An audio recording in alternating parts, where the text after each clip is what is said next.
Eh, eh, Vamos a identificar y vamos a ver que se llama un video de referencial, el cual debemos analizarlo. Eh, Vamos a reproducir el video.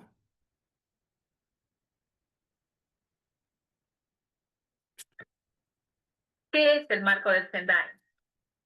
El marco del Sendai para la reducción del riesgo de desastre.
¿Se logra escuchar el video? ¿Me confirman?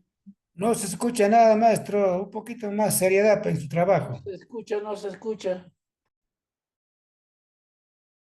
Se debe contar con una estrategia clara, ¿Ahí se instituciones logra sólidas, escuchar? leyes y presupuesto para Sí, asegurar. maestro, pero desde el inicio, pues. ¿Qué es el marco del Sendai? El marco del Sendai para la reducción del riesgo de desastres se adoptó el 18 de marzo del año 2015 en la tercera Conferencia Mundial de las Naciones Unidas sobre la reducción del riesgo de desastres, celebrada en Sendai, Japón, donde se reafirmó la crítica y urgente necesidad de reducir el riesgo de desastres para proteger más eficazmente a la población y así fortalecer la resiliencia. El marco de Sendai se convierte en el principal instrumento internacional para el tratamiento de la gestión del riesgo de desastres a escala mundial y para que en los próximos años todos podamos hacer de este mundo un lugar más seguro. El marco de Sendai identifica 7 metas mundiales y 4 prioridades a alcanzar para el año 2030. Los estados deben adoptar medidas específicas en todos los sectores, en los planos local, nacional, regional y mundial, con respecto a las siguientes 4 prioridades de acción. Prioridad 1. Comprender el riesgo de desastres. Se trata de asegurar políticas y prácticas de gestión del riesgo de desastres, basado en un claro entendimiento de las vulnerabilidades y el grado de exposición a todos los peligros, y así prevenir la aparición de nuevos riesgos y reducir los existentes.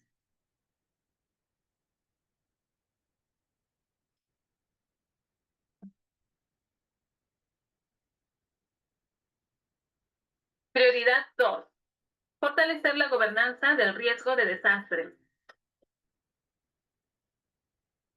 Se debe contar con una estrategia clara, instituciones sólidas, leyes y presupuesto para asegurar la gestión eficiente del riesgo de desastres.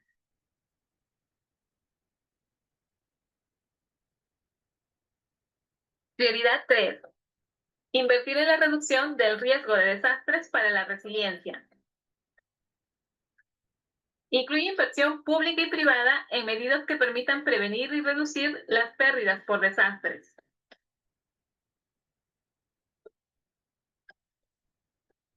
Prioridad 4.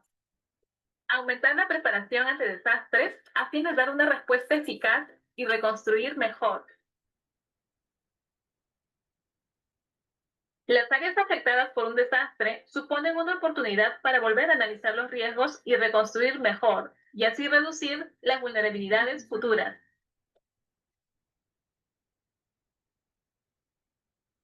Con el fin de apoyar la evaluación de los avances mundiales en el logro del resultado para el año 2030, se han acordado 7 metas mundiales. 1. Reducir considerablemente la mortalidad mundial causada por los desastres para el año 2030. Entre los años 2005 y 2015, cerca de 700.000 personas en todo el mundo perdieron sus vidas por los desastres.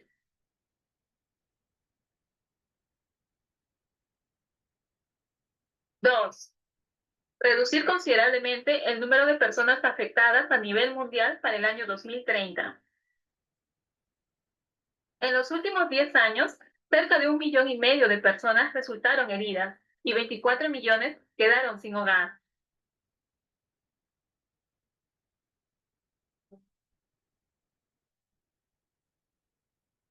3.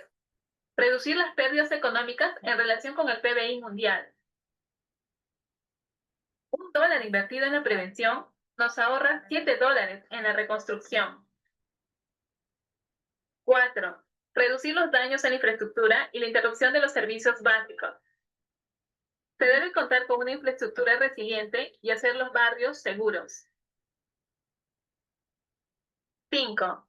Incrementar el número de países que cuentan con estrategias de reducción del riesgo de desastres a escala nacional y local.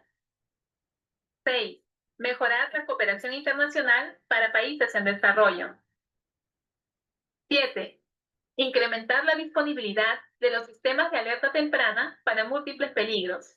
Los sistemas de alerta temprana permiten monitorear y vigilar el estado y evolución de los peligros. Millones de personas salvan sus vidas y medios de subsistencia gracias a la implementación de estos sistemas. Si estas metas se cumplen, el marco de Sendai permitirá que los objetivos de desarrollo sostenible sean una realidad. El resultado esperado del marco del Sendai es la reducción sustancial del riesgo de desastres y de las pérdidas ocasionadas por los desastres, tanto en vidas, medios de subsistencia y salud, como en bienes físicos, sociales, culturales y ambientales, de las personas, empresas, comunidades y países.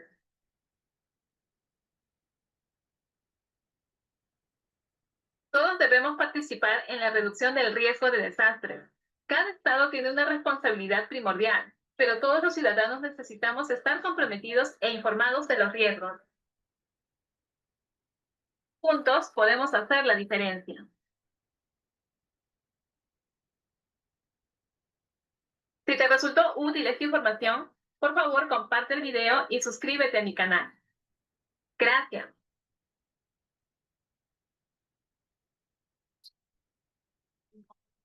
Muy bien, continuando como vimos el video, eh, este marco normativo del Sendai, que nos da hasta el 2030, nos indica varios factores, ¿no? Y el cual nos dice cuál es nuestra opinión respecto a lo que se realiza en las reuniones internacionales, ¿no? ¿Cuál es la finalidad? Una de las grandes finalidades es prevenir las alertas tempranas y un claro ejemplo es lo que se está dando hoy día, ¿no? Si bien es cierto, al día de ayer hubo un terremoto de escala 8.8 en Rusia y se han activado todas las alarmas en los posibles sitios y lugares donde pueden ser afectados, ¿no? Por un posible tsunami. Entonces, eso nos permite a nosotros activar a a temprano antes que exista dicha actividad sísmica o de riesgo para nosotros evitar o disminuir el riesgo posible de vidas en las localidades que pueda pasar, ¿no? Entonces, todo esto es marco normativo nos lleva a eso, ¿no? ¿Qué nos dice también de qué forma viene orientando a los estudiantes para crear una conciencia de prevención de riesgo? Como venimos dando ya esta es la tercera sesión, se viene orientando estos no solo para los docentes y directores, porque ustedes también, como parte fundamental de su institución, ustedes tienen que hacer llegar de alguna manera a los estudiantes, a la plana docente de su institución. Entonces, haciendo conocedor de todo lo que se está tratando en esta capacitación, que sea bien para su institución educativa. Entonces, de esa manera se está viniendo orientando a las instituciones y muy independiente de eso, también se realizan los simulacros, bueno, los simulacros permanentes que nosotros estamos realizando. Ya se viene el próximo simulacro también, que es el simulacro de sismo que se viene, ¿no? Y la tercera es de qué forma viene gestionando para identificar los riesgos asociados al peligro y cómo nos preparamos, ¿no? Entonces, ¿cómo nos preparamos nosotros? Mediante simulacros, ¿no? Esa es la primera estrategia de nosotros. Viendo la sesión 3 iniciamos, ¿no? Lo que hemos visto todo acá, todo a lo que se refiere al marco del Sendai que va registrado o que tiene como objetivo lograr al 2030. Entonces, vemos primero a nivel internacional cómo se ha formado este marco normativo, porque para dar inicio a eso tuvo que haber algo, ¿no? Para que se vea, para que se llegue a ese punto, ¿no? Entonces, en primer momento se realizó las estrategias internacionales para la reducción de desastres. Eso fue un primer momento, ¿no? ¿Y qué tenía esto como misión? Establecer que las comunidades sean resilientes a los desastres. ¿Mediante qué? Mediante la promoción de una mayor conciencia sobre la importancia de la reducción de esos desastres como los componentes integral del desarrollo sostenible. ¿Esto en dónde se realiza? En la Conferencia Mundial sobre la Reducción de Desastres en Kyobe, en Kyoto. Yojo. ¿Qué esto, qué año se realiza? El 2005. Esto presenta un punto de inflexión desde la cual, desde acá vamos a gestionar a lo que se está llegando hoy, que es el marco del Sendai, ¿no? Primero se inició el 2005 en este marco normativo. La acción principal en este marco normativo, en esta conferencia que se realizó en Hyogo, es el aumento de la resiliencia. Como nosotros somos resilientes ante cualquier inminente desastre que hubiera podido suceder en nuestra localidad. Entonces, eso es lo que buscaba, ¿no? La reducción de los desastres, ser resilientes nosotros en cualquier tipo de desastres.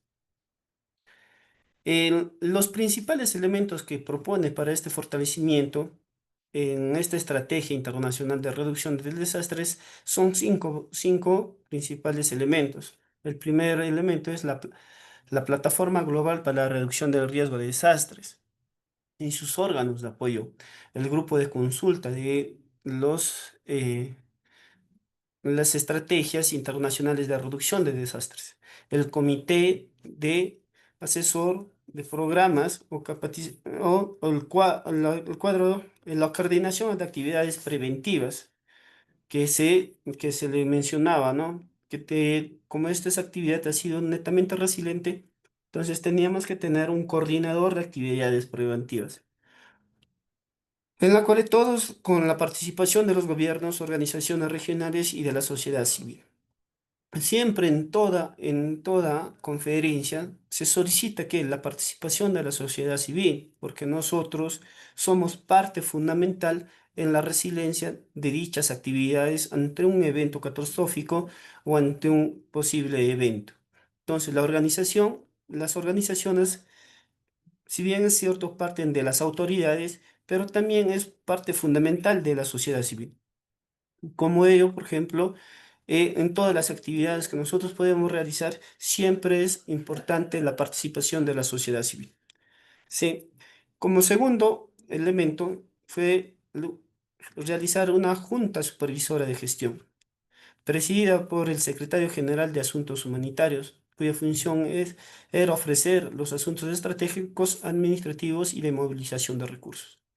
Como nosotros sabemos, en toda actividad civil o en toda actividad de desastre, la principal dificultad es la movilización de un punto de apoyo al punto de desastre. Entonces, por esto debido a que, muchas veces debido a que la infraestructura vial no es correspondiente a la situación del desastre que se está dando o que la infraestructura vial ha sido destruida por el posible evento catastrófico que se ha realizado, ¿no? Entonces, Ellos en lo que se forma en la conferencia es una junta supervisora de asuntos humanitarios para ofrecer que el tema administrativo, logístico y de movilización de los recursos económicos principalmente. ¿Qué más? Plataformas nacionales para la reducción de desastres que defienden a los gobiernos de cada país con responsabilidades asignadas, ¿no? Como nosotros sabemos, en toda localidad, en todo país, o en todo departamento y localidad, los principales responsables para conllevar cualquier tipo de desastre natural o ya sea antrópico o realizado por el hombre, el principal responsable de estos son las autoridades. En este caso, si es una autoridad local, será el alcalde de tu distrito.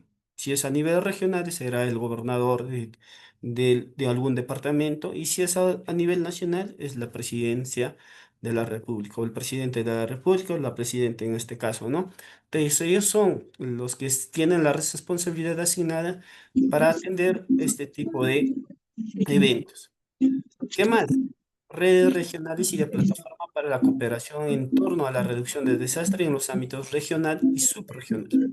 Cuando nosotros nos referimos a subregional, nosotros nos referimos básicamente a las localidades, ¿no? A las localidades, sean distritos, centros poblados, comunidades, entre otros. Entonces debe haber que una plataforma de cooperación entre el gobierno local, central, y el gobierno distrital. ¿Para qué? Para que nosotros podamos llegar a una reducción de un desastre o un posible desastre, un evento catastrófico. ¿Qué más se forman? Las plataformas temáticas con redes de conocimiento especializado en apoyo a las áreas prioritarias identificadas en el marco de YO. Entonces, con estos cinco principales elementos se forma la estrategia internacional para la reducción del desastre. Esto como primer punto en que a nivel internacional. ¿Cuáles son los objetivos de esta estrategia internacional? ¿Con qué objetivo se crea esta estrategia?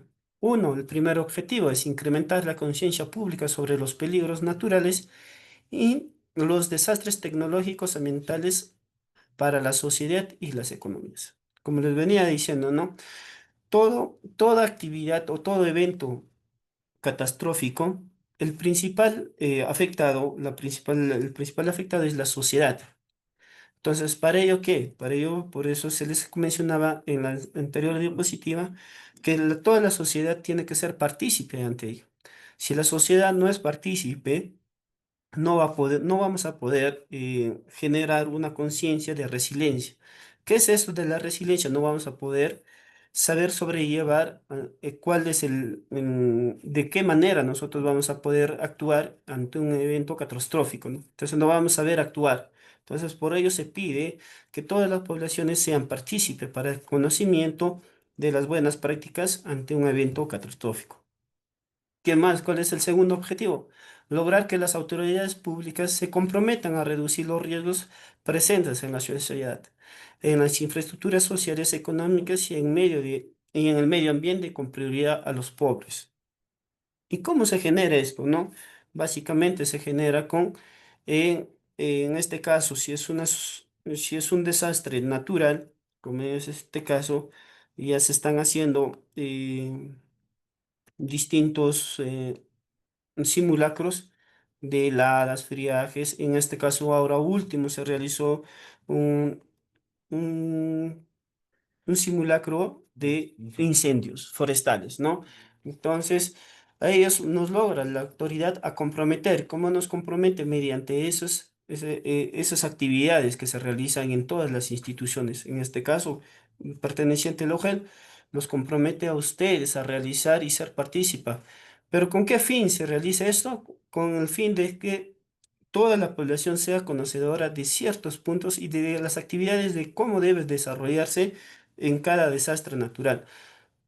Ahora, si los desastres son antrópicos o realizados por los seres humanos, también hay medidas. En este caso, quienes lo realizan sus aliados estratégicos. Bueno, generalmente si hay un incendio, lo realizan ¿quién? Las actividades lo realizan los bomberos. Bueno. ¿Qué más? ¿Cuál es el tercer objetivo? Estimular la formación de la sociedad multidisciplinarias e intersectoriales y ampliar las redes de reducción de riesgos a través de la inclusión de la participación pública en todas las etapas de puesta en práctica de las estrategias internacionales para la reducción de desastres. Como les venía diciendo, ¿no? Toda, toda actividad siempre va a ser con la partición pública, con la participación pública, con la participación de la ciudadanía. Si es que esto no se da, por más que las autoridades se comprometan a realizar o a reducir estos riesgos, no lo van a lograr. ¿Por qué? Porque la principal fuente de dichas actividades es la sociedad civil. Si la sociedad civil se aísla de dichos eventos o se aísla de adquirir esos conocimientos, no va a poder actuar y el daño va a ser aún mayor, más grande cuando suceda dichas actividades o dichos eventos catastróficos o dichos eventos de peligro, ¿no? Como último objetivo es promover la mejora de los conocimientos científicos sobre las causas de los desastres, los efectos de los peligros naturales y los desastres tecnológicos ambientales en la sociedad. Entonces, ¿cómo promovemos? Se promueve uno, mediante lo que se estamos dando, ¿no? Las capacitaciones. En este caso, esta capacitación está dirigida a los directores, pero los directores de alguna manera tienen que hacer llegar estas capacitaciones a toda la comunidad educativa de su institución. Aparte de ello, los simulacros. Muy independiente de eso, bajo los comunicados o normativas que se rigen. Como les iba diciendo al inicio, un claro ejemplo, lo que se está dando hoy día en Lima y en la costa, en distintas ciudades en las costas que han activado el protocolo de evacuación. ¿Debido a qué? Debido a un posible tsunami, ¿no? ¿Esto debido a qué? Que en algún lugar, en este caso Rusia, ocurrió un sismo de 8.8, ¿no? Entonces, ¿qué activa? ¿Activa qué? Que nosotros ya tenemos el conocimiento científico ya se tiene, pero ese conocimiento, ¿cómo se hace llegar? Mediante protocolos de respuesta temprano.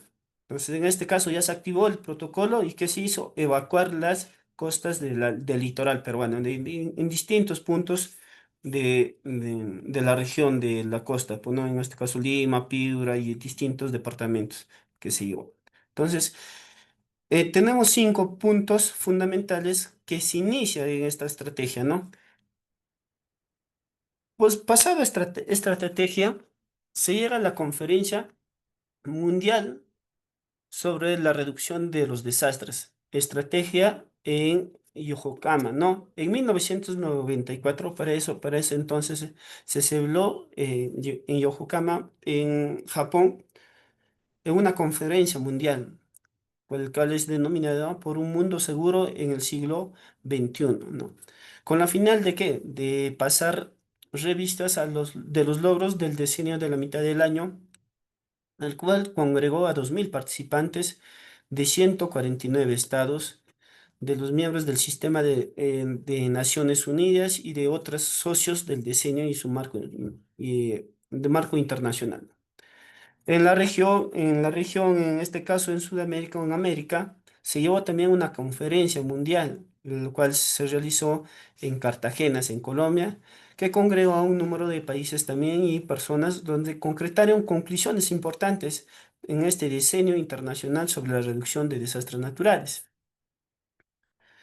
La conferencia de Yokohama fue un hito que permitió dar nuevas visiones en el proceso de dicho evento, que abrió sendas de nuevas estrategias orientadas a los riesgos de desastres y sus impactos en 5 esferas. ¿Cuáles son estas esferas o cuáles son estos 5 puntos que se tocó en esta conferencia? Uno es la gobernanza, ¿no?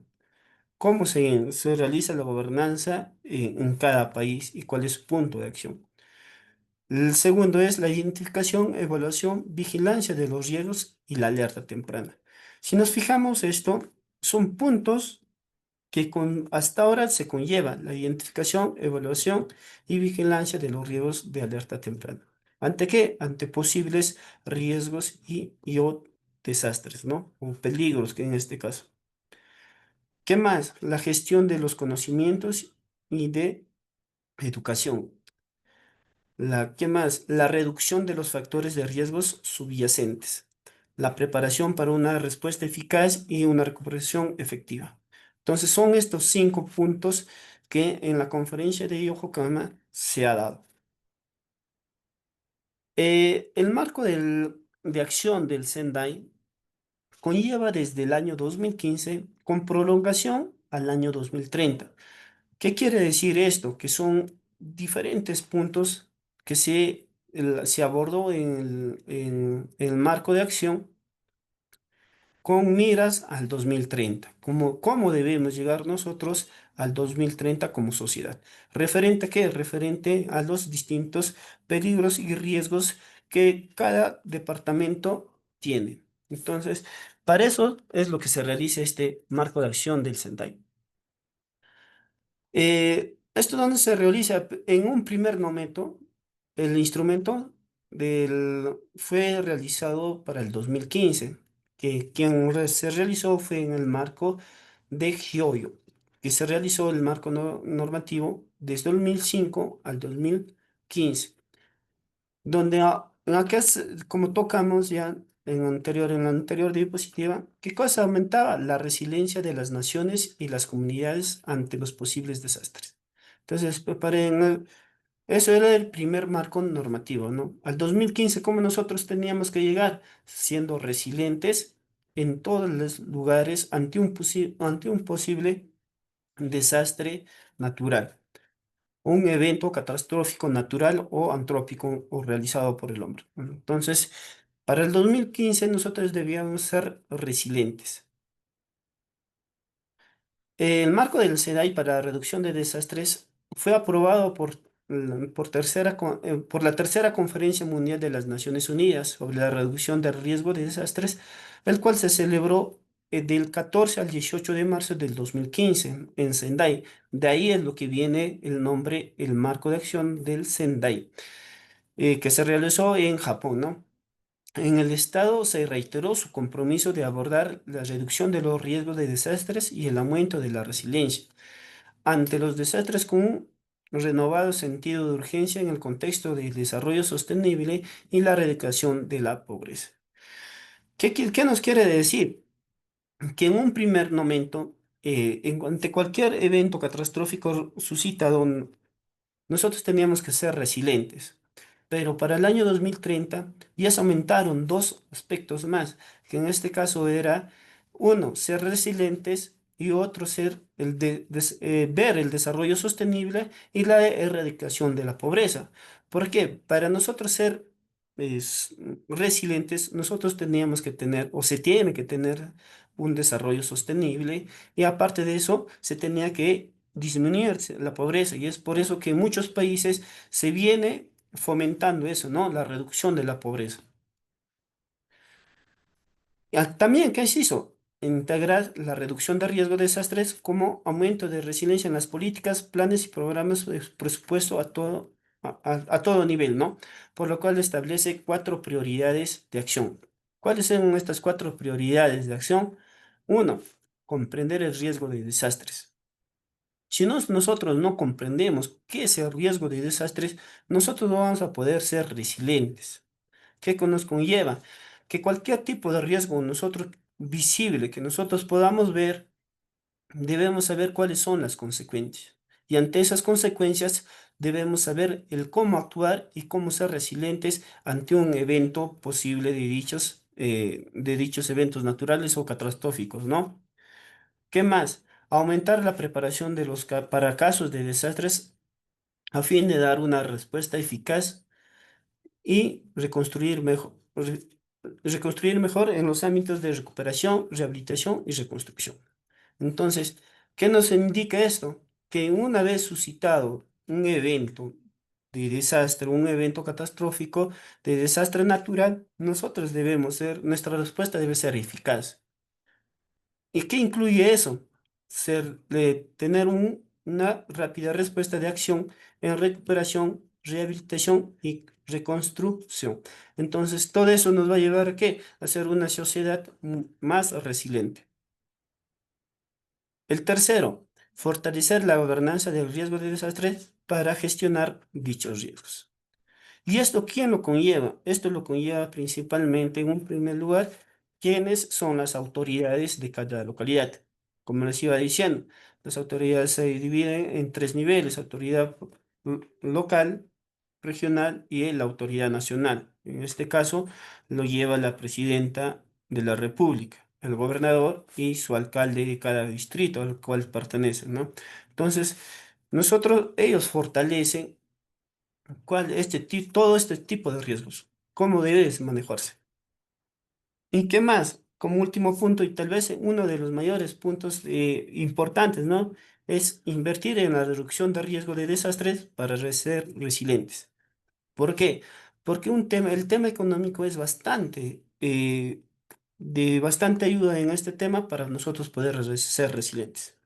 El tema económico va a ayudar a qué? A nosotros tener una mejor respuesta ante un posible evento de un desastre o de un evento catastrófico, en este caso, para lo cual se va a necesitar tener recursos económicos, ya sea para traslado, para respuesta, para movilidad, para atención a heridos y demás cosas, ¿no? Entonces, si nosotros no tenemos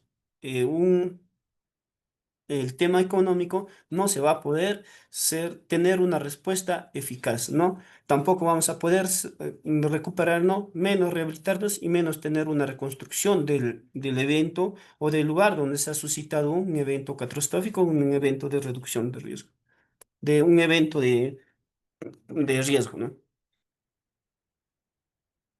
Eh, seguimos, el protocolo de Kioto, ¿no? Esto es el que se llevó el 2005, en el protocolo de Kioto, donde qué, Eh, donde la Convención del Marco de las Naciones Unidas habla sobre el cambio climático y un acuerdo internacional que se tiene por objetivo reducir las emisiones de seis gases de efecto invernadero. Por intermedio de este evento se comprometen los países industrializados signatarios a estabilizar las emisiones de GI y el protocolo de establecer metas vinculantes de la reducción de emisiones para 37 países, responsables de los elevados niveles de emisión de GI en la atmósfera, de los gases de efecto invernadero, ¿no? Ya, el protocolo fue aprobado el 11 de diciembre de 1997 en Kioto, Japón, y que recién entró en vigencia o en vigor el 16 de febrero del 2005. Este protocolo fue considerado como el primer paso hacia un régimen mundial de reducción y de estabilización para las emisiones de gases de efecto invernadero y proporcionó a la arquitectura de base para cualquier acuerdo internacional sobre el cambio climático que se firme en el futuro. El protocolo ha impulsado a varios gobiernos a establecer leyes y políticas para cumplir sus compromisos, a las empresas para tener en cuenta en el medio ambiente a la hora de tomar decisiones sobre sus inversiones. Además, ha propiciado la creación de bonos de carbón. Los gases de efecto invernadero que causan el calentamiento global son el dióxido de carbono, el metano, el óxido nitroso y otros que son tipos de gases industriales fluorados, los hidrofluorocarbonados, los perfluorocarbonados y los fluoruro de azufre, ¿no? Entonces, todo esto nos lleva el protocolo de Kioto a reducir. Es bien cierto, en el Perú también se tiene esto y es por eso que en distintos puntos ya se tiene que es el gas licuado, ¿no? Entonces, es más que ya en un primer momento se ha llegado a tener como un decreto donde que ya se realizan y todos los que se dedican al medio de transporte deben tener sus flotas o sus vehículos no mayor a 15 años o a 10 años, pero que si no me equivoco, en los cuales se indica esto, ¿no? Que todos los vehículos tienen que ser cambiados eventualmente. ¿Por qué? Porque ya el motor, todo eso, emanan mayor dióxido de carbono. Los objetivos del desarrollo sostenible para el año 2030. Los objetivos para el año 2015 se gestan en la Conferencia Nacional de las Naciones Unidas, celebrada en Río de Janeiro en el año 2012, con el propósito de crear un conjunto de objetivos mundiales relacionados con los desafíos ambientales, políticos y económicos con que se enfrenta nuestro mundo.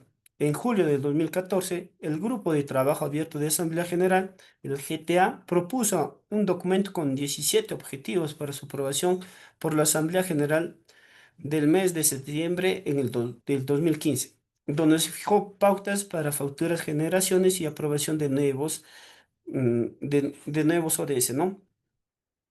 Y la Agenda Global del Desarrollo para el periodo 2015 al 2030. ¿Cuáles son estos 17 objetivos? Desde el desarrollo sostenible internacional. Significa que el éxito de uno afecta al otro. Responde a la amenaza del cambio climático, repercute en la forma que se gestionan nuestros recursos naturales, logra la igualdad de género o mejora la salud, ayuda a erradicar la pobreza y fomentar la paz. Y sociedad inclusiva reducida tras las desigualdades y construirá a que se proponen las nuevas economías. La aprobación de la Agenda 2030 para el Desarrollo Sostenible coincidió con otro acuerdo histórico que en el 2015 que en el año 2015, de acuerdo de París, aprobado en la conferencia sobre el cambio climático en la COP21, así como en el marco del Sendai, que la reducción del riesgo que es desastres que tiene como objetivo del 2015 al 2030, la ODS de la Agenda del 2030 en su totalidad está relacionada con el marco de Sendai. Entonces, ¿cuáles son estos 17 objetivos? Uno es poner fin a la pobreza, el hambre cero, la salud y el bienestar, educación de calidad, igualdad de género, agua limpia y saneamiento, energía accesible y no contaminante, trabajo decente y crecimiento económico, industria, innovación e infraestructura, reducción de las desigualdades, ciudades y comunidades sostenibles, producción y consumo responsable, acción por el clima, vida submarina, de ecosistema terrestre, paz, justicia e instituciones sólidas, alianzas para lograr los objetivos. Estos son las 17 propuestas, ¿no? Los objetivos que se ha presentado. De estas vienen las normas, ¿no? Las normas internacionales, como se iba diciendo, son cuatro normas. La norma internacional, estándares humanitarios, la esfera, el código de Cruz Roja y la media luna roja y las normas INE. En el marco de la acción para la implementación de las estrategias internacionales para la reducción de desastres, se resaltó que en el periodo que comprende entre 1960 y el 2000 se presentó un incremento significativo en la ocurrencia, severidad e intensidad de los desastres, especialmente en la década de los 90, donde se tiene registros que ocurrieron una significante cantidad de desastres. También hubo tendencia como este y en otras consideraciones como el cambio climático, los cambios de los patrones demográficos y económicos, que se mantienen activos los registros ante los desastres, condujeron que la comunidad internacional lanzara el Decenio Internacional para la Reducción de Desastres de 1990 a 1999, donde se realiza el decenio, con el propósito de concientizar sobre la importancia que representa la reducción de los desastres. La experiencia adquirida durante el decenio ha impulsado la aplicación de un cambio conceptual, pasando de una simple respuesta ante los desastres a la reducción de estos, recalcando el papel de esencial que juega la acción humana. A partir de ello, ha dado acuerdos internacionales importantes que promueven el enfoque de la gestión de riesgos de desastres hacia diferentes énfasis, en especial como se detalla a continuación. Uno, el proyecto de Esfera, que se realizó en 1990. La filosofía Esfera se basa en dos convicciones esenciales. Uno, las personas afectadas por un desastre o un conflicto tienen derecho a vivir con dignidad y por lo tanto a recibir asistencia. A recibir asistencia.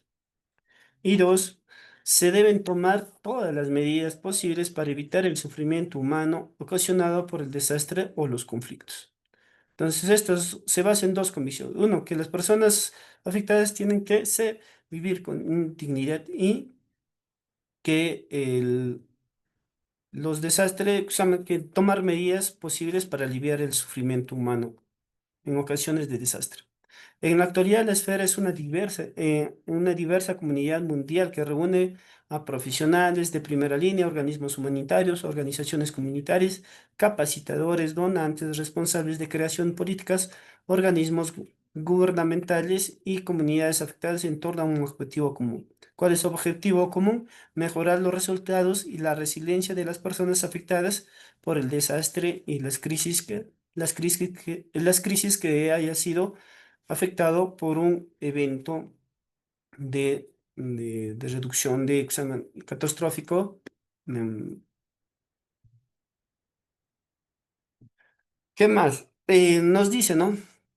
La esfera se estableció en 1997 como un proyecto interinstitucional en respuesta a la preocupación por el desempeño, la rendición de cuenta y la falta de coordinación de los actores humanitarios durante las crisis de los refugiados de los grandes lagos.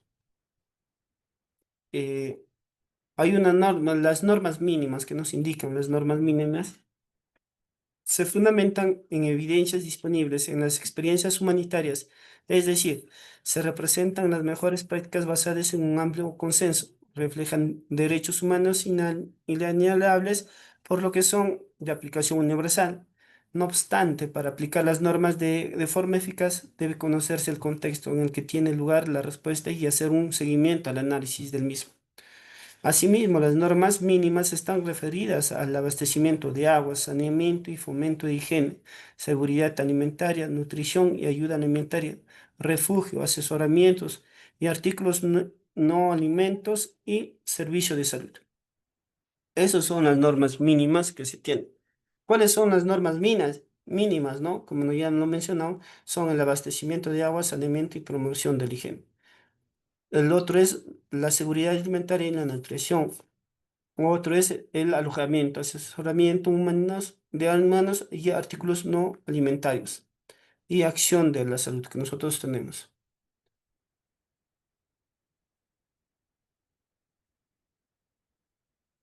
Siguiendo, el código de conducta relativo, siguiendo, el código de conducta relativo a socorros, casos de desastres, la Cruz Roja y medidas de la Luna Roja.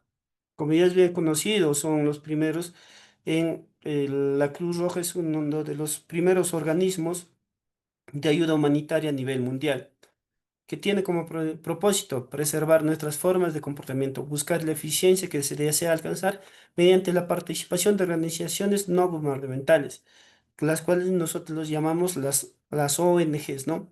Y el Movimiento Internacional de la Cruz Roja y Media Luna en sus intervenciones, con el código de conducta. Los códigos de conducta son, primero, es el deber humanitario, es decir, el derecho a recibir y brindar asistencia humanitaria constituye un principio humanitario fundamental que asiste a todo ciudadano del país. Como se les decía, ¿no? La Cruz Roja es uno de los organismos que apoya a nivel mundial sin fines de lucro, es una ONG, ¿no? En calidad, en la calidad de estos miembros de la comunidad internacional, reconoce nuestra obligación de prestar asistencia humanitaria donde quiera y donde sea necesaria. De ahí la trascendencia e importancia del libre acceso a las poblaciones afectadas en el cumplimiento de estas responsabilidades. La principal motivación de nuestra intervención a raíz de las catástrofes es aliviar el sufrimiento humano entre quienes se encuentran menos preparados para soportar las consecuencias de una catástrofe. La ayuda humanitaria que presentamos no responde a intereses partidistas ni políticos y no debe interpretarse en tal sentido. Esto básicamente es uno de sus objetivos de la Cruz Roja, ¿no? Que es brindar la ayuda sin fines de lucro, sin ver los intereses de los religiosos y otros políticos en los cuales no debe incluirse. La ayuda que es que no se utiliza para favorecer una determinada opinión política y religiosa. La ayuda humanitaria se brindará de acuerdo a las necesidades de los individuos, las familias y las comunidades. Independientemente del derecho de filiación política y religiosa, asiste a toda organización no gubernamental de carácter humanitario, afirmado que la ayuda pres- que prestan no es obligada a modo alguno a los beneficiarios a suscribirse a un punto de vista. No superditaremos la promesa, la prestación y la distribución de ayuda. De hecho, abraza y acepta una determinación de doctrina política y religiosa, ¿no? Como les decía, ¿no? Entonces, la Cruz Roja o la Línea Roja en este caso, ellos no ven el tema político ni religioso, ellos brindan a las personas que se necesita ayuda. Ellos no pertenecen o no dicen, no ofrecen ayuda mediante una reciprocidad que se podría darse, ¿no? Para ellos dicen que la prestación y la distribución de hechos habrás aceptar una determinación política y religiosa, que ellos no ven la política, las doctrinas políticas ni religiosas. Respetamos la cultura y las costumbres locales, ¿no? Que es lo mismo, ¿no? Ellos aceptan las culturas, como cada una, cada persona, cada individuo en cada lugar se desarrolla con sus vivencias, sus creencias, todo lo demás. Pero sin embargo, ellos ofrecen las ayudas de acuerdo al contexto que se requiera.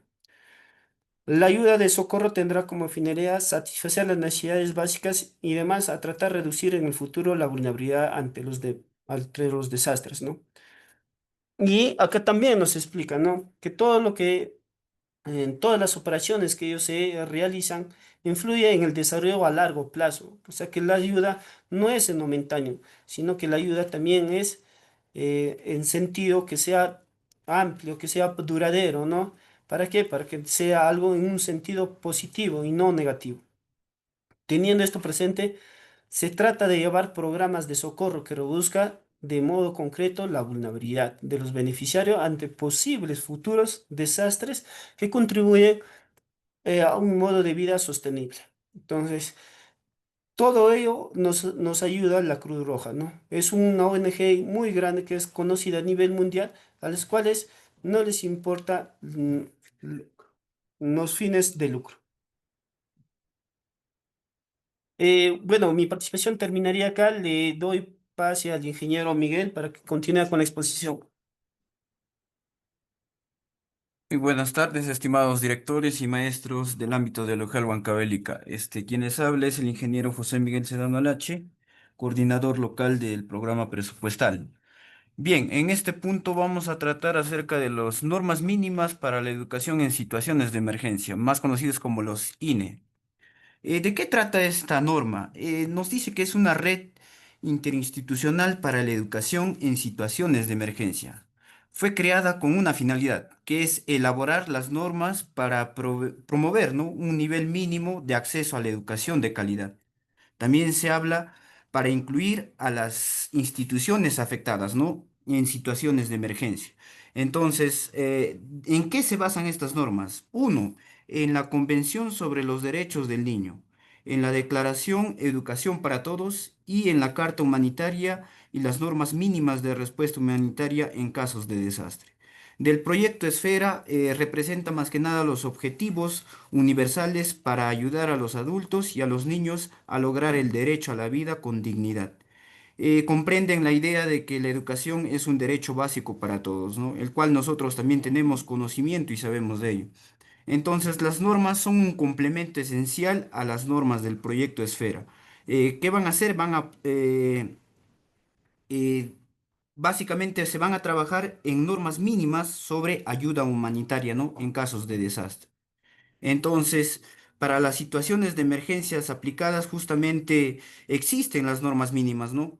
Y son fines que deben de ser cumplidos con respecto a los indicadores que nos pueden dar, ¿no?, las señales que permitan verificar su cumplimiento y las notas de orientación con respecto a las pautas básicas para su aplicación. Entonces, en las normas nos menciona 5 ámbitos, que son aspectos que se deben considerar para garantizar la continuidad del servicio educativo en situaciones de emergencia, ¿Cuáles son? En el primer ámbito vamos a ver acerca de la participación de la comunidad. Uno, el recurso. ¿Con qué recurso nosotros contamos? Se reconocen y movilizan los recursos de la comunidad para implementar oportunidades de aprendizaje adecuadas a cada edad, ¿no? También nos dice la norma 2, participación de los miembros de la comunidad. Participar de manera activa y transparente y sin discriminación en el análisis y la planificación, el diseño, la aplicación y el seguimiento y la evaluación de las respuestas educativas. Con respecto a ello, tenemos que hacer una coordinación que nos va a decir que existen mecanismos de coordinación que sirve justamente para qué, para recibir apoyo a aquellos interesados, ¿no? Que tratan de garantizar el acceso a la educación de calidad y la continuidad también del servicio educativo. En ello vamos a aterrizar en un análisis con respecto a la norma 2 que nos da la respuesta o de respuesta que nos dice las estrategias de respuesta inclusiva en materia de educación. Justamente van a contener una descripción clara del contexto de los obstáculos al derecho y a la educación. La norma 3, seguimiento. Se realiza un seguimiento regular de las actividades de respuesta educativa y las cambiantes, ¿no? Necesidades de aprendizaje de la población afectada.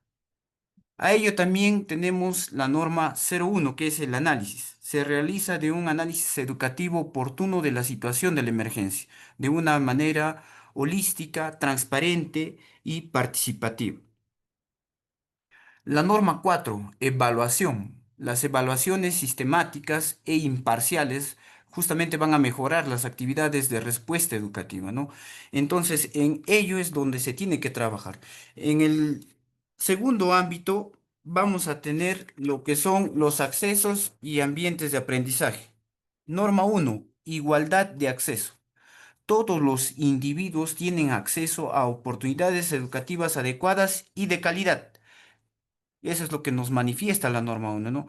La norma 2, protección y bienestar. Los ambientes de aprendizaje deben de ser seguros y promueven la protección y el bienestar psicosocial de los educandos, en este caso, de toda la comunidad educativa, ¿no? Tanto de los directores, maestros, el personal de limpieza y también de los estudiantes, ¿no? Asimismo de los padres de familia y demás personal educativo, ¿no? La norma 3, instalación y servicios. Instalaciones educativas promueven la seguridad y el bienestar de todos los educandos y están vinculados con el servicio de salud, de nutrición, de protección y psicosociales. Eso es lo que nos manifiesta la norma, ¿no? Asimismo, en el tercer ámbito nos habla de la enseñanza y el aprendizaje. En la norma 1 nos habla acerca de los planes de estudio. Se usan los planes que sean pertinentes, cultural, social y lingüísticamente, ¿no? Para impartir la educación formal y no formal de manera adecuada y con respecto a cada contexto, ¿no? Y a las necesidades de cada alumno o estudiante que tengamos dentro de nuestro servicio educativo. En la norma 2, capacitación, desarrollo y apoyo profesional. El personal educativo recibe una capacitación periódicamente pertinente y estructurada conforme a las necesidades y circunstancias que presente, ¿no? Asimismo, la norma 3 nos dice procesos de instrucción y aprendizaje. Los procesos de instrucción y aprendizaje se centran en la educación y son participativos e inclusivos. La norma 4, valoración de los resultados de aprendizaje. Se usan métodos apropiados para evaluar y validar los resultados de aprendizaje. Ese ámbito, más que nada, ustedes como docentes y como directores lo conocen mucho más a fondo que nosotros, ¿no? Porque ustedes manejan todo lo que es la valla curricular pedagógica, ¿no? Asimismo, en el cuarto ámbito, nos dice que los maestros y demás personal educativo, con respecto a la norma 1, nos dice la contratación. Se contrata un número suficiente de maestros y demás personal educativo debidamente calificado a través de un proceso participativo, transparente y basado en criterios de selección que tienen en cuenta la diversidad y la equidad. La norma 2, condiciones de trabajo. Los maestros y demás personal educativo tienen que tener condiciones de trabajo claramente definidas y reciben una remuneración adecuada por sus servicios prestados, ¿no? La norma 3, apoyo y supervisión. Justamente en lo que viene a ser el apoyo y la supervisión, se trata lo que es un acompañamiento, ¿no? Con respecto a lo que son los monitoreos y tal vez tratar de resolver algunas dudas e inquietudes que se puedan presentar, ¿no? Porque una cosa es tal vez hablar virtualmente, pero presencialmente tener ahí el documento. Y esto muchas veces se ha visto, por ejemplo, en el tema de cuando nosotros salimos de monitoreo, hay algunas deficiencias e inquietudes, ¿no? Que cada docente eh, puede presentar en su institución educativa. Quinto, el ámbito. Con respecto, el quinto ámbito nos habla de las políticas educativas. En la norma uno nos habla acerca de la formulación de leyes y políticas. Justamente acá nos habla de las autoridades educativas deben de priorizar la continuidad y la recuperación de la educación de calidad, incluido el acceso libre e inclusivo a todos los estudiantes, ¿no? Sin marginación. La norma 2, planificación e implementación. Las actividades educativas tienen en cuenta las políticas, leyes, normas, planes internacionales y las necesidades de aprendizaje de las poblaciones afectadas, ¿no? Justamente es por eso es que hay, como ya les venía mencionando, hay leyes, hay normativas, hay planes internacionales, hay tratados internacionales donde justamente aterriza todo ello, ¿no? Nos vamos a ir al ámbito nacional. Ahora vamos a hablar acerca del ámbito nacional. Las normas nacionales sobre gestión de riesgos y desastres y cambio climático. Justamente nos va a hablar en qué parte de la norma, en la política 32 del Acuerdo Nacional, el cual fue eh, creado el 7 de diciembre del 2010, ¿no? Donde se añade la política número 32 de acuerdo al ámbito nacional. En este acuerdo se compromete a promover una política de gestión de riesgos y desastres, con la finalidad de proteger justamente la vida y la salud y la integridad física de las personas, así como del patrimonio público y tanto privado. ¿Por qué? Porque justamente estamos todas las personas dentro de esto, ¿no? Por eso es que justamente también hablábamos, incluso más antes, del Sistema Nacional de Gestión de Riesgos y Desastres, que justamente nos incluye a todos. Por eso se habla del ámbito nacional, regional y local, ¿no? Entonces, justamente abarca todos estos tres tipos de nivel de gobierno en donde nos involucra a todos, ¿no? Tanto al sector público y privado promoviendo y velando por la ubicación de la población, ¿no? Y sus equipamientos en las zonas de mayor seguridad, justamente con la finalidad de reducir las vulnerabilidades con equidad e inclusión, bajo un enfoque de proceso que van a comprometer, ¿no? O van a comprender la estimación y reducción del riesgo, la respuesta ante emergencia y desastres y la reconstrucción. Asimismo, esta política será implementada para los organismos públicos de todos los niveles de gobierno, con la participación de la sociedad civil y la cooperación internacional, promoviendo una cultura de prevención y contribuyendo directamente en el proceso de desarrollo sostenible al nivel regional, nacional y local, como les venía mencionando, ¿no? Con la aplicación de este acuerdo nacional en el país, justamente se va a fortalecer eh, la institucionalidad de la gestión de riesgos de desastres a través de un sistema nacional integrado, ¿no? Conformado justamente por los tres niveles de gobierno, con la participación tanto de la sociedad civil y conducido por un ente rector. Asignará los recursos destinados a la implementación de los procesos de gestión de riesgos y desastres. ¿A través de qué? De la gestión por resultados y programas presupuestales estratégicos. Justamente ahí es donde también nace lo que son los programas presupuestales. Justamente ahí está incluido lo que es el programa Prevaed. Justamente ahí nosotros tenemos actividades y productos. A ello también nosotros tenemos resultados. ¿Y cuáles son justamente esos resultados? La distribución de implementación de los dispositivos de seguridad, ¿no? A ello también nosotros brindamos la capacitación en lo que es la generación de los planes de gestión de riesgos e instrumentos de gestión de riesgos, ¿no? También a ello manifestarles que el programa viene monitoreando, ¿no? Y también viene haciendo justamente estas distribuciones a ciertas instituciones educativas priorizadas, ¿no? Por ejemplo, en el ámbito del UGEL tenemos alrededor de 840 instituciones educativas, para lo cual nosotros anualmente hacemos una priorización, ¿no? Y cada año se va implementando y distribuyendo lo que son los dispositivos de seguridad. Tercero, vamos a priorizar y orientar las políticas de estimación y reducción de riesgo de desastres en concordancia con los objetivos del desarrollo nacional, contemplando los planes, políticas y proyectos de desarrollo de los niveles de gobierno, ¿no? De todos los niveles de gobierno, tanto local, regional y nacional. Asimismo, vamos a implementar los planes de rehabilitación y reconstrucción de manera eficaz y oportuna. Es por eso que justamente tanto el gobierno regional, nosotros como UGEL Huancavelica, contamos con los planes de gestión de riesgos, ¿no?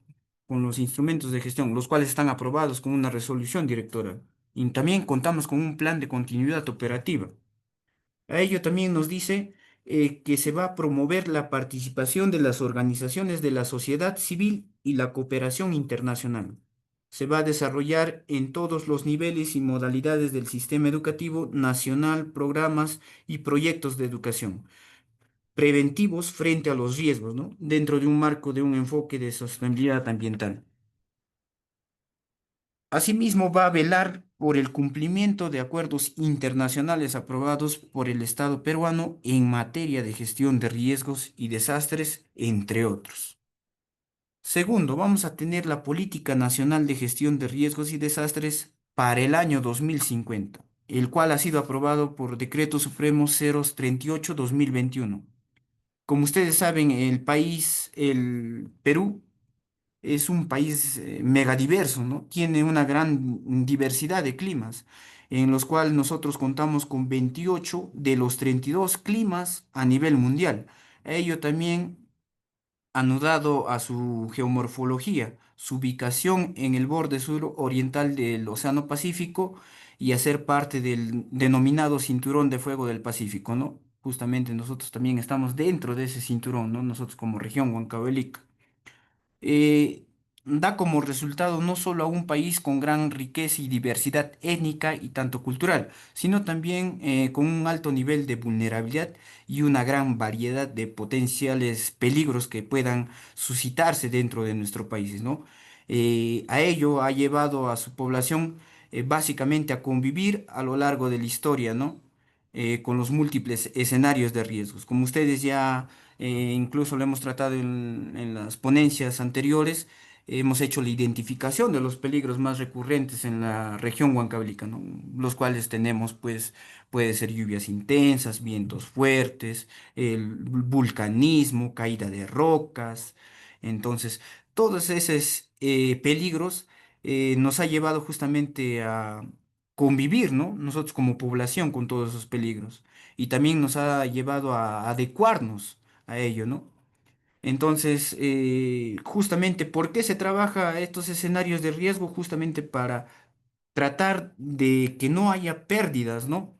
Justamente las pérdidas sufridas en el país en las últimas 2 décadas a consecuencia de las emergencias y desastres ocurridos muestran cifras alrededor de los 4.000 millones de 196.000 dólares, ¿no? También hay pérdidas económicas, hay daños causados por el fenómeno del Niño Costero en el año 2017, el cual causó, ¿no?, la pérdida de 3.100 millones, que equivale al 1,6% del PBI. Entonces, justamente en ello es que se trabaja lo que es la prevención de riesgos y desastres, ¿no? Pero sin dejar de lado tal vez la atención a la población, porque justamente en el periodo del 2013 al 2017 las emergencias y desastres justamente han dejado un saldo de 2.282 personas fallecidas, alrededor de 9.000, ¿no? De los 9.131 lesionados y 369 desaparecidos, ¿no?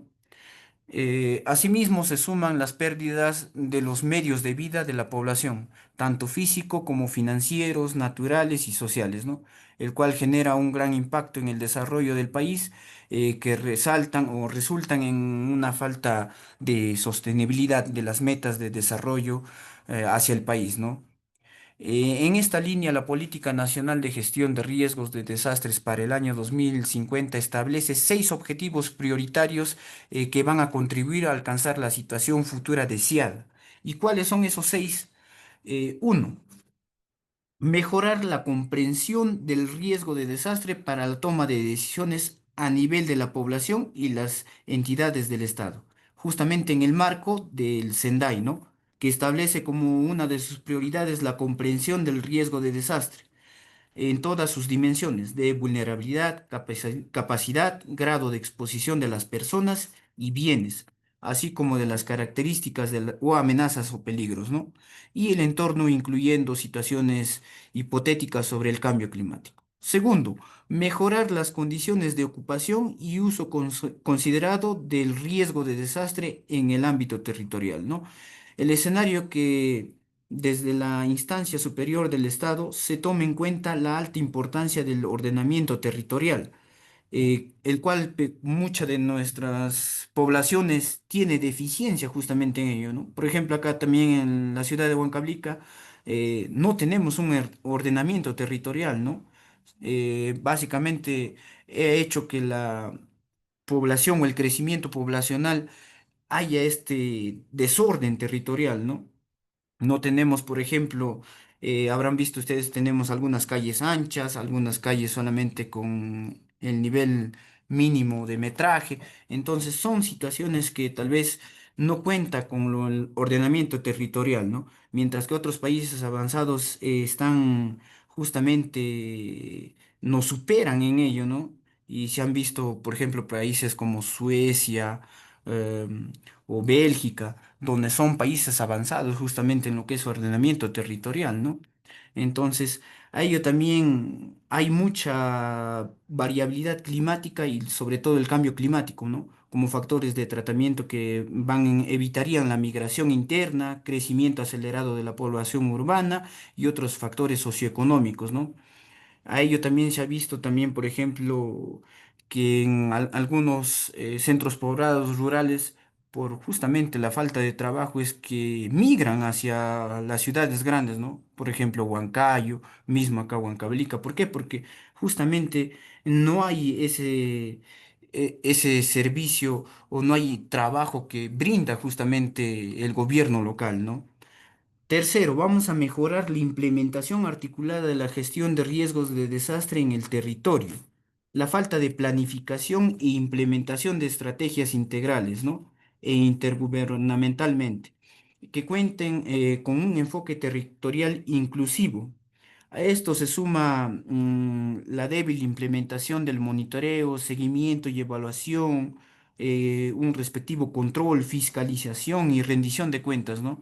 Así como la implementación parcial de los instrumentos y mecanismos de participación y articulación institucional.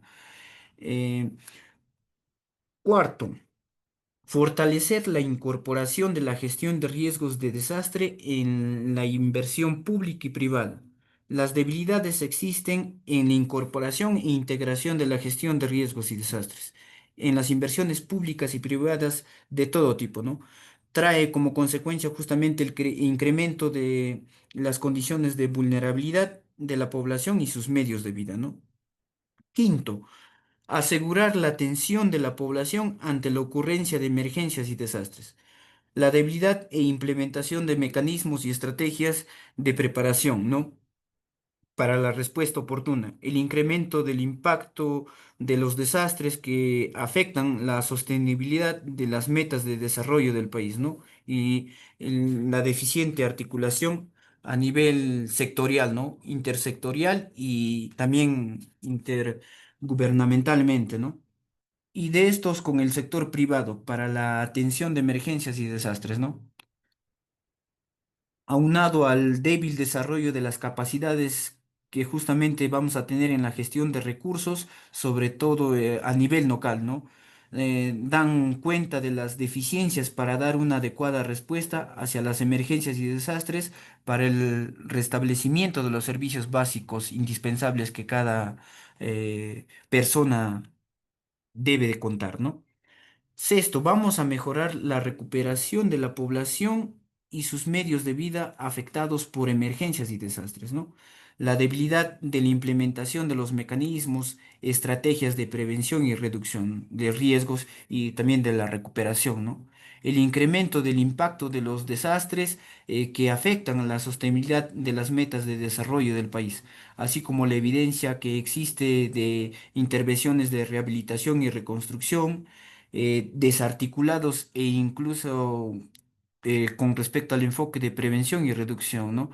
Con débil orientación hacia el enfoque de desarrollo e inclusión y la falta de una estrategia conjunta y planificada entre los miembros del Sistema Nacional de Gestión de Riesgos y Desastres, ¿no? Dan cuenta de que la deficiencia de la articulación no solamente sectorial, sino intersectorial y también intergubernamental, ¿no? Y esto se ha visto muchas veces, por ejemplo, en nuestro ámbito de Luján Huancavelica. Ha habido justamente esta deficiencia. ¿Por qué? Porque muchas veces nosotros como Gel Huancavelica hacemos ver nuestras deficiencias a través de nuestros informes, informes que los directores presentan, ¿no? Acerca de las instituciones educativas, pero muchas veces eh, la deficiencia, ¿dónde va? Al momento que nosotros presentamos estos informes al gobierno local o al gobierno distrital, ¿no? ¿Por qué? Porque hacen caso omiso a lo que nosotros les pedimos mediante un informe sustentatorio, ¿no? Entonces se ha visto esto que se debe de trabajar coordinadamente. Es por eso que últimamente se ha trabajado en lo que es reuniones de trabajo donde se debe de poner de acuerdo y debe de haber también el compromiso, ¿no? Tanto de las instituciones educativas, la UGEL Huancavelica, la Dirección Regional de Educación, los municipios distritales, las municipalidades del gobierno local y Profesor, asimismo el avanza gobierno regional, el ¿no? PPT. Disculpe, dígame, maestra.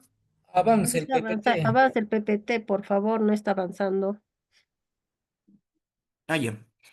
Entonces, con respecto a lo que veníamos diciendo que hay la falta, ¿no? De recuperación y rehabilitación, justamente hay muchas deficiencias que se han puesto en contexto. ¿Para qué? Para que también el gobierno regional, como ente superior, le diga al gobierno local que debe de hacer la atención debida justamente a todas las necesidades que las instituciones educativas pueden detener, ¿no?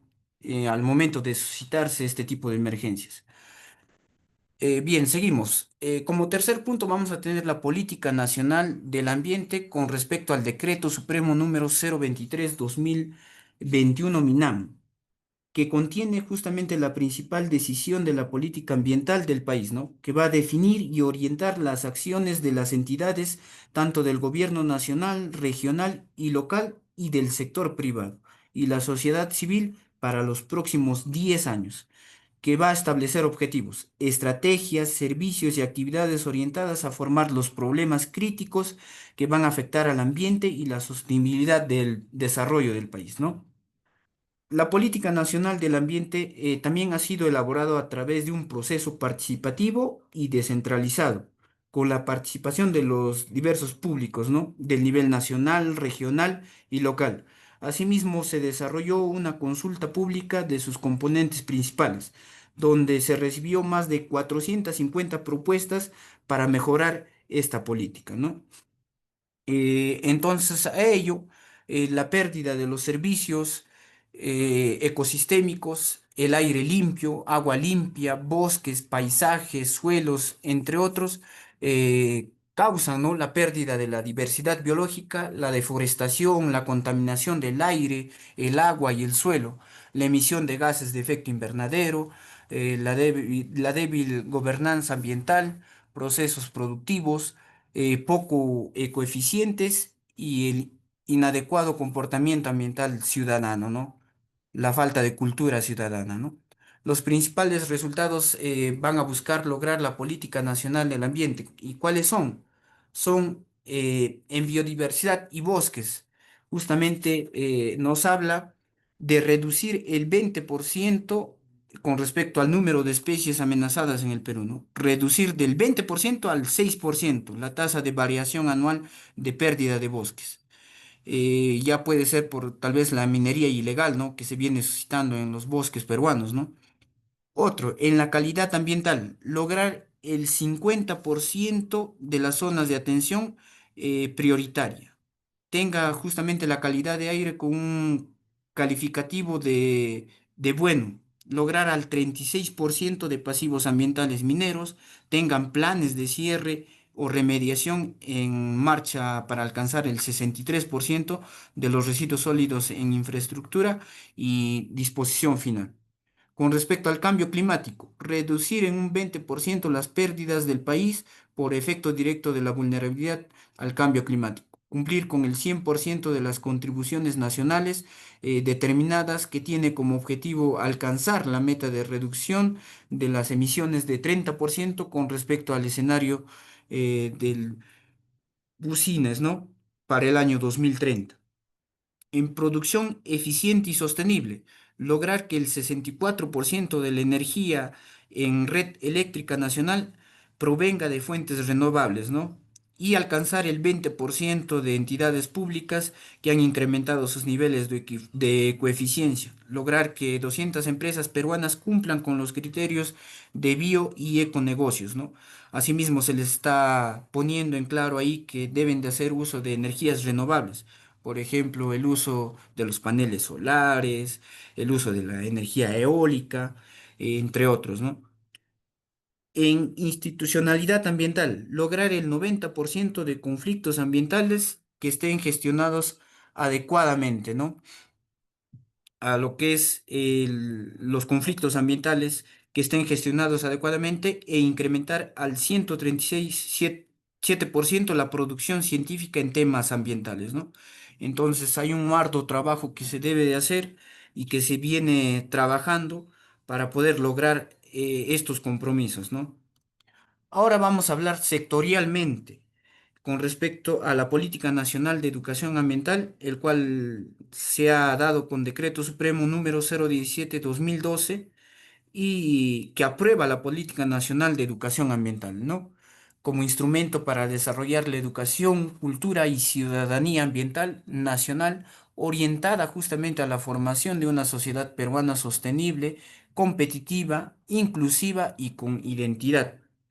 También nos dice que la educación ambiental tiene un papel fundamental a nivel del sistema educativo como a nivel de la sociedad en general. Por tanto, el proceso educativo tiene un enfoque ambiental eh, y un enfoque de género intercultural, ¿no? Que se orienta hacia la formación de un nuevo tipo de ciudadano o ciudadana con las siguientes características que debe de contar. Respeta y protege toda la forma de vida, tanto flora y fauna, ¿no? Asume los impactos de educación ambiental. No es solo un enfoque ético y teórico, sino también que sea una estrategia de gestión operacional, ¿no? De todo el proceso educativo, como de rehabilitación cultural del conjunto de la sociedad nacional. Asimismo, la educación ambiental también en el Perú debe responder a las necesidades del desarrollo sostenible del país, es decir, la conservación y aprovechamiento de la megadiversidad nacional que contamos, ¿no? Y la cultural también. La adaptación al cambio climático global, la prevención y gestión de riesgos ambientales, la integración y el ordenamiento territorial, ¿no? Que son ámbitos que cada gobierno local lo va trabajando. La educación ambiental está también orientada a construir culturas y modos de vida sostenible. Puede darse a través del sistema educativo como de la dinámica económica, ¿no? Social, ámbito del sector privado y la sociedad civil y costos ambientales. También va a valorar todos los saberes ancestrales, expresión de una mejor relación ambiental entre el ser humano y la naturaleza, ¿no? Debe haber una ecoeficiencia. Respeta los estilos de vida, fomentando aquellos que buscan la armonía con el ambiente. Trabajar por el bienestar y la seguridad humana presente y futuro, ¿no? A corto, mediano y largo plazo, ¿no? Los componentes de la educación ambiental también son, tanto en gestión institucional, va a incluir, ¿no?, que las instituciones educativas como el enfoque transversal y también los instrumentos de gestión, proyectos educativo institucional, el plan anual y el reglamento interno, entre otros que cada institución educativa ya lo tiene implementado, ¿no? Por eso se llama gestión institucional, porque está institucionalizado en la institución, ¿no? Gestión pedagógica. Se considera en el plan curricular el PCI, proyectos educativos ambientales integrales, el PAI, unidades y secciones de aprendizaje. Asimismo, también tenemos la educación en cambio climático, sobre la base de los compromisos internacionales y las estrategias nacionales y regional frente al cambio climático, ¿no? Se promueve competencias y acciones y estrategias educativas como las capacidades para la mitigación, adaptación y resiliencia frente al cambio climático, justamente con enfoques de interculturalidad y género, entre otros, ¿no? Siguiente punto, vamos a tener la educación en ecoeficiencia, que va a desarrollar competencias orientadas a la convivencia sostenible, reduciendo progresivamente los impactos ambientales y la intensidad de recursos consumidos por las instituciones o la comunidad educativa, ¿no? Educación en salud va a incluir competencias de promoción de la salud y la prevención de enfermedades en la comunidad educativa, con proyección a toda la sociedad mediante el desarrollo de una cultura de salud. Justamente acá también nosotros tenemos que tener en cuenta como aliado estratégico justamente al sector salud. ¿Por qué? Porque ellos nos van a ayudar justamente a tener una una educación de salud de calidad, ¿no?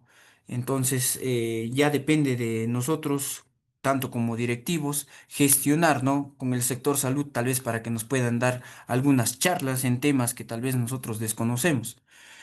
Siguiente punto, tenemos la educación en riesgo de desastre. Se orienta a construir una cultura de prevención, adaptación, resiliencia y relación de los desastres de origen tanto natural o de tipo antrópico, ¿no? Entonces, en resumen a los temas que nosotros hemos tratado el día de hoy, estimados directores y docentes, justamente la estrategia internacional para la reducción de desastres va a establecer que las comunidades resilientes y los desastres, mediante la promoción de una mayor conciencia, ¿no?, sobre la importancia de la reducción de los desastres como un componente integral del desarrollo sostenible. También esta conferencia mundial que se celebró en el 2005, que les habló el ingeniero William, que es en Kobe, Kyoto, cuyas acciones principales son el aumento de la resiliencia de las naciones y comunidades ante el desastre, ¿no? La implementación de la gestión de riesgos y desastres, tanto en el ámbito internacional, nacional y local, ¿no?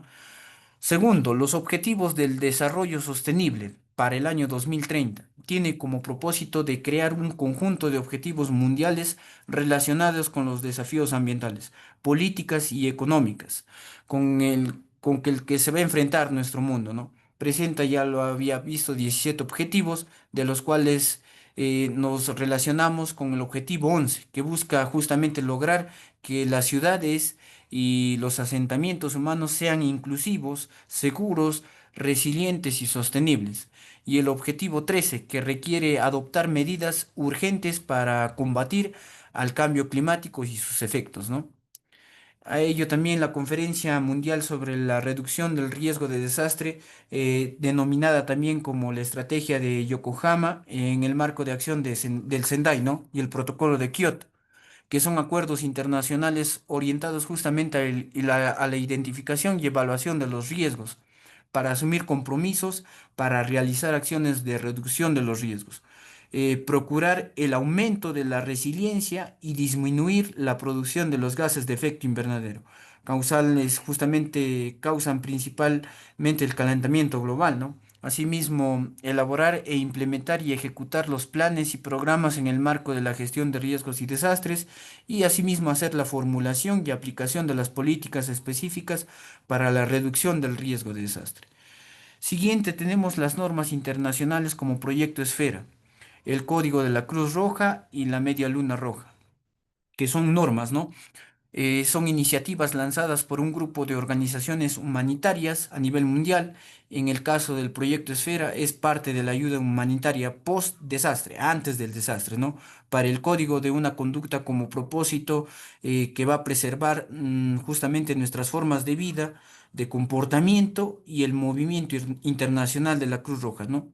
Y mediante la Luna Roja en sus intervenciones y el caso de las normas, ¿no? Que justamente va a promover un nivel mínimo del acceso a la educación de calidad para todas las personas, incluidas las afectadas por situaciones de emergencia que se puedan suscitar, ¿no? Asimismo, vamos a tener dentro de ello, con respecto a lo que nos manifiesta, con la puesta en marcha, ¿no?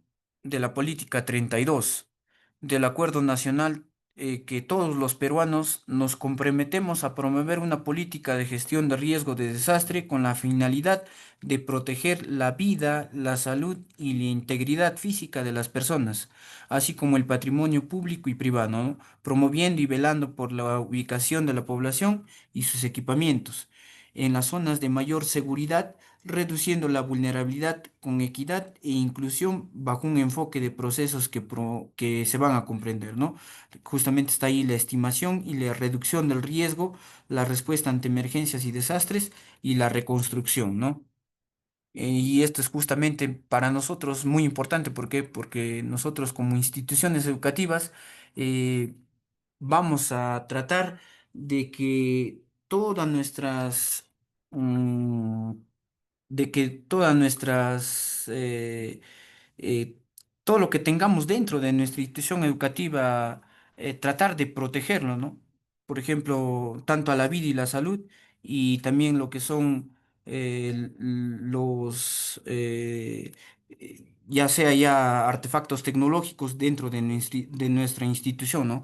Por eso es que a ello tengan las instituciones educativas, se les ha pedido que, aparte de que tengan tal vez un local educativo, tengan un local alterno. ¿Para qué? Para justamente proteger todo este patrimonio, ¿no? Entonces, no solamente nos piden al sector público, sino también al sector privado, ¿no? Y también asimismo tenemos la Política Nacional de Educación Ambiental, que es aprobada mediante el Decreto Supremo 017/2012, donde nos establece los objetivos, lineamientos y resultados en la formación y fortalecimiento de una ciudad responsable, ¿no? ¿Para qué? Para justamente tener un entorno y un desarrollo sostenible a nivel nacional en cuanto a la estrategia nacional ante el cambio climático, ¿no? Para el año 2050. Esta se está actualizando con una mirada hacia el año 2050 para asegurar el bienestar y las presentes y futuras generaciones, ¿no? Asimismo, la Política Nacional de Gestión de Riesgos y Desastres para el año 2050, el cual ha sido aprobado, ¿no? Con la número 023/2021 MINAM, propone abordar como problema público la alta vulnerabilidad de la población y sus medios de vida ante el riesgo de desastre en el territorio, ¿no? Por tanto, va a definir y orientar las acciones de las entidades del gobierno nacional, regional y local, ¿no? Asimismo del sector privado y la sociedad civil, y establece los objetivos, estrategias, servicios y actividades orientadas a frenar los problemas críticos que van a afectar al ambiente y la sostenibilidad del desarrollo del país. Entonces, estimados directores y docentes, básicamente esto es en resumen, ¿no? No lo dice mi persona, sino lo dice el marco normativo y los tratados que se han tenido a nivel mundial, ¿no? Y justamente como ustedes ya lo han podido observar y ya lo han podido ver, el Perú tiene muchos compromisos que tiene que cumplir, pero dentro de ello también nosotros como población, tanto estudiantil como comunidad educativa y también el sector público y privado, tenemos mucho que trabajar, ¿no? ¿Para qué? Para poder justamente cumplir con estas metas que se han trazado en estas normas internacionales que se han dado, ¿no? Y también con respecto a las estrategias internacionales que se han tenido y los tratados, ¿no? Entonces, con ello estaríamos culminando la sesión 3 para este viernes que viene vamos a tratar la sesión 4 que van a ser las normas y lineamientos en gestión de riesgos y desastres y cambio climático, pero con respecto ya al ámbito nacional y más específicamente para el sector educación, ¿no? Entonces, en mención a ello, estimados directores, no sé si tal vez hay alguna consulta, alguna pregunta por parte de ustedes. Ahí no se olviden también, por favor, anotarse. En el chat está ya la lista de asistencia para que puedan registrar su asistencia, ¿no?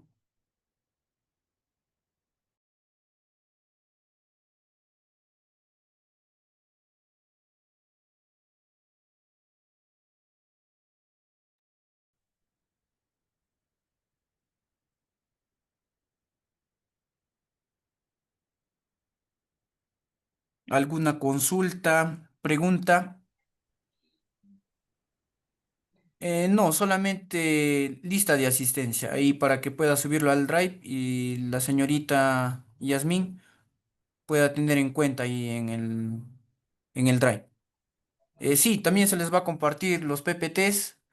No se olviden que no solamente quede aquí esto, compártanlo, trabajenlo con sus estudiantes, con sus docentes y también con los padres de familia, ¿no?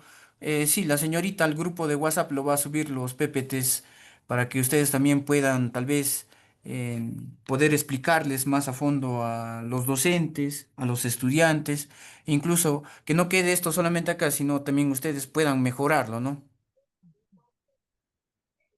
Ingeniero, buenas tardes. Le escuchamos. Em, Soy docente de la institución educativa Los Andes. No estoy en un grupo de WhatsApp. No sé si me podrían incluir, por favor. Ya, ahorita le voy a dejar en el grupo de chat el número de la señorita. Sí, Por por favor, ahí favor. le mandan el mensaje a la señorita. Dame Ujú. su número. Ahora, otra consulta. El día viernes, ¿a qué hora va a ser la asistencia técnica? Puesto que el día viernes tenemos asistencia técnica, los maestros, en la mañana. Entonces, No, por eso le la preguntaba. asistencia va a ser por la tarde, maestra. No va a ser en la mañana. Va a ser a partir de las 4 de la tarde. Ah, y no se olviden que Ah, ok. también todas las clases están siendo grabadas y el cual también la señorita lo va a compartir en el grupo de WhatsApp. ¿Ya? A ver, Ujú. ya le envió ya a la señorita. Ahí está el 954-732552. Señorita Yasmin. Cualquier Muchas duda, gracias. consulta que tal vez tengan también con respecto al trabajo del aula virtual, con ella también lo van a absolver, ¿ya? Con respecto a temas tal vez que no haya quedado claro o necesitan más información, se comunican con mi persona. Ahí también en el chat les estoy dejando mi número, tal vez para poder suplir, ¿no? Algunas inquietudes que tal vez ustedes tengan, ¿no?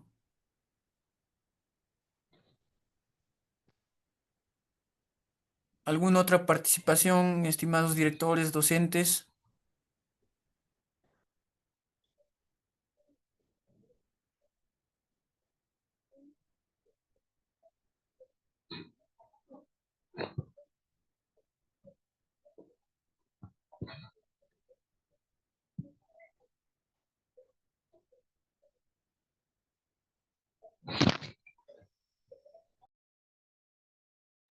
Bien, estimados directores y docentes, muchas gracias tal vez por su atención. Nos vamos viendo el día viernes 1, donde vamos a tratar el módulo 2, la sesión 4. No se olviden, como ya les venía mencionando, trabajar su aula virtual y también con respecto a la resolución de las evaluaciones, ¿no? Porque ello va a contar para justamente su certificación de cada uno de ustedes. Muchísimas gracias por su atención y nos estaremos viendo el día viernes a las 4 de la tarde. Muchas gracias.